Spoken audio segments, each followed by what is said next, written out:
Greetings and welcome to Utique Bridal. This is part 2 of the Bouffant Veil. In this video, I am going to share the creative process of how I made the hair embellishment. So let's get started.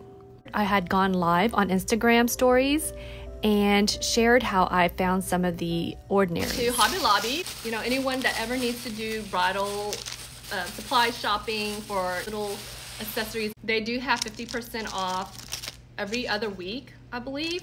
And I go to the wedding section. I bought a shoe clip, but I am seeing this as maybe the center of the crown. And I bought these little floral sprays that maybe, it'll go on each end. I don't know how it's going to come together yet. And of course this, thick felt paper.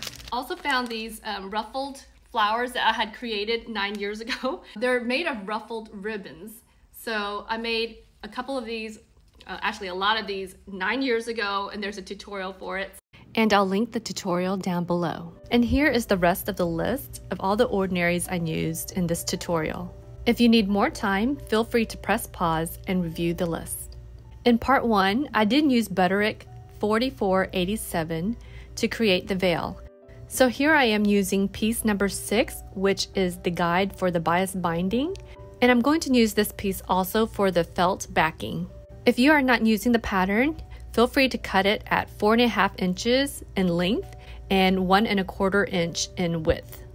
After I cut it out, I am going to fold it in half and then cut along the corners to create a curve. I will unfold it and then lay it flat. You'll notice here I initially started playing with the ordinaries I found at the craft shop.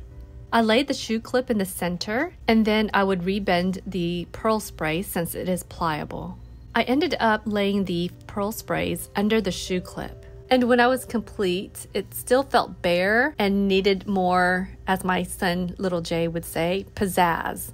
So I pulled out my box with the lace and embellishments that I started collecting when I had my bridal studio. Here I had pulled out a lace trim, and then I found a roll of lace. I started cutting out some lace, maybe to use as the base of the hair accessory. I rebent and laid out the pearl sprays again, and it still felt bare. I pulled out a few more items, including my ruffled flowers that I had created many years ago. I laid one under the shoe clip and then 2 along the sides. I really liked how that turned out.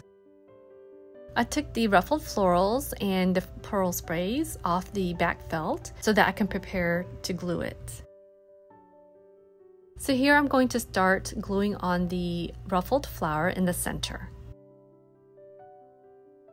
Then I would place the glue and then lay on the pearl spray that went on the center. Now, before gluing on the shoe clip, I am going to remove the clip on the back. And I just did this by breaking it off. Place some glue on the center and then lay the shoe clip on top. Now add the glue along the sides, place the pearl sprays on top, and then the flower.